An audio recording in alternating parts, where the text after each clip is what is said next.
আজ সকালে ঘুম থেকে উঠে বাইরে গিয়ে দেখলাম ওয়েদারটা একদম মেঘলা। দেখে মনেই হলো কালকে রাত্রেবেলা প্রচণ্ড বৃষ্টি হয়েছে।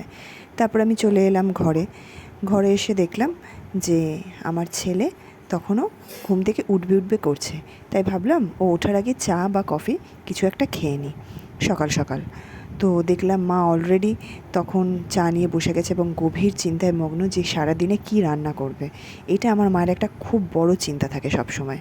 তো তারপরে আমি একটু কফি বানিয়ে নিলাম এবং কফি বানিয়ে বেশ অনেকটাই কফি বানিয়েছিলাম ঠান্ডা ওয়েদার দেখে, বৃষ্টির ওয়েদার দেখে।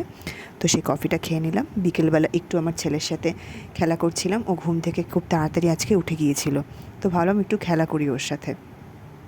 তারপর রাতের বেলায় টিভিতে দেখলাম জিৎ আর কোয়েলের একটা ভালো বই দিয়েছে, তো মুড ফ্রেশ করার জন্য একটু সিনেমাটাও দেখে নিলাম। অনেক দিন একটা ভালো সিনেমা দেখা হয় না।